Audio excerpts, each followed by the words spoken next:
Hello, my loves, and welcome back to Along the Spiritual Journey. So, it does not take a lot to be a considerate person. I know it might seem like a lot because of how society treats each other, but being a considerate person literally just means you have to just take the time and the moment to make a few extra steps. That's it.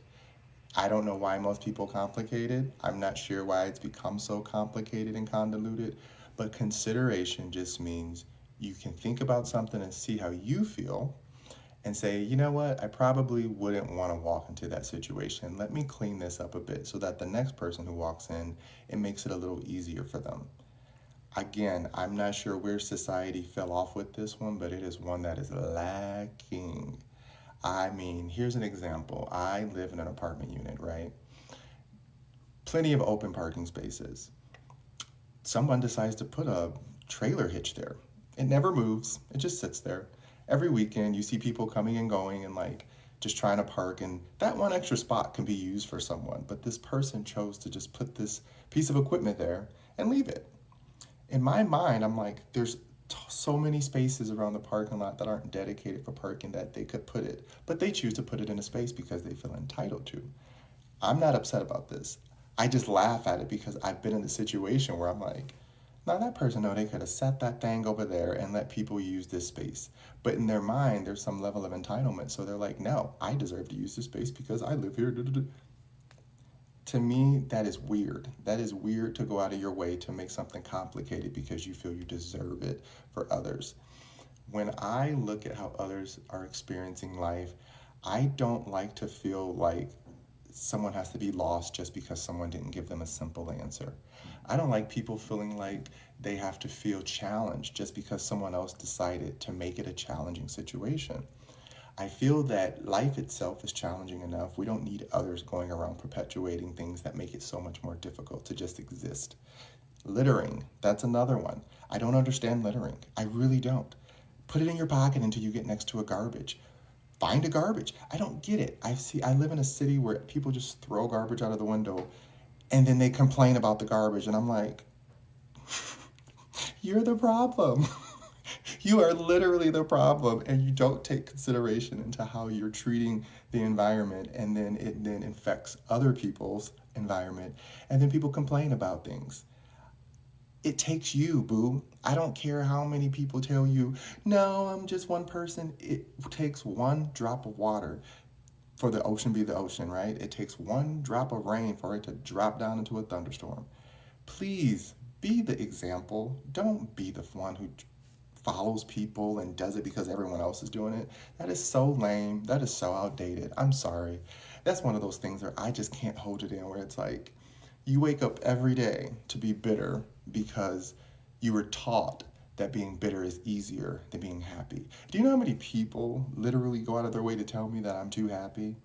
I don't seem real. Happiness can't be this easy.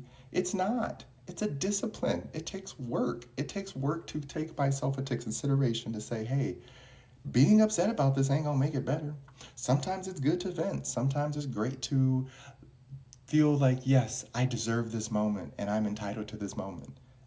To each their own. But once that moment is passed, don't drag it on. Don't make it linger. Don't make it worse for everyone else just because you feel you deserve that moment. The moment's over. Move on and move out, right? It's just something that I've always noticed where the littlest things in society, like again, cleaning off your table if you're at a restaurant. Yes, there's waiters and bussers and servers, but if you know that there was a line that you waited for and you were just like, what's taking so long? Well, the buzzer has to do extra work because somebody decided to pour water on the table and break up a bunch of random food and bread everywhere and throw stuff on the floor. Instead of just being considerate while they're eating, watching where your mouth is, they decide to make a mess. Now, this makes a bottleneck of energy for others to experience because one or two or a few people decided to not be considerate. It is so easy to be considerate. I promise you, life is so much easier when you take the time to care. I don't care how long this earth has been going on, and I don't care how long the history of our people have told us that we're supposed to just commodify or conform. I believe in making new products. I believe in making new energy because we are these multifaceted beings who understand that we have the capability to use empathy, to use discretion. It's a choice. When we talk about free will, that is the free will of this journey. See, we talk about destined paths, and people are like, well, how is it free will if it's a destined path? Every path leads somewhere. Every road leads somewhere. Just like the road to Disney World is the road to Disney World. That's a destined path. It is your free will to decide how you get to that path, right? Unless there's one path, then it's now your choice and free will of how fast or how slow you get there and the stops along the way. What you take into consideration is how you then create the reality that exists for you. It's the same thing when people say, I'm having a bad day and I'm having a bad moment, I had a bad life. Fine, so be it. This is possibly true. But at the end of the day, if you are still able to live and breathe and tell the story, then you are able to be considerate enough to change the narrative.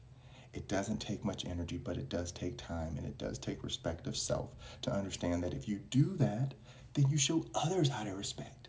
And then you show the environment how you love, respect, to get, and it gives back to you.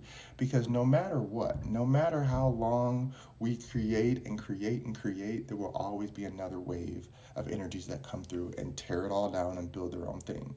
But the thing that I've learned about us now and the history that we've been learning through friends, family, TikTok, all that, is that there's so many things that were set into place that were into our consideration, and then history happened where people came along and decided to dismantle that consideration because of greed, because of feeling like they deserve something, that entitlement I talk about. I don't have to worry about it because somebody else is going to have to worry about it.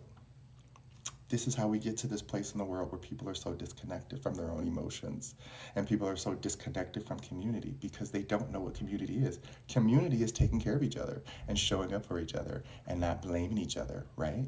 So if you want to be a considerate person, do it. Stop waiting for people to tell you how to be a good person. Just be a good person. Everyone knows what a good person is, so please don't pretend you don't. When you choose to act out of spite or pettiness, that's a choice. When you choose to act out of empathy and understanding, that's a choice. At the end of the day, how you consider either one of those options is again going to tell you the path that you're going to take, and it's going to dictate the life that you create. All right? Love ya.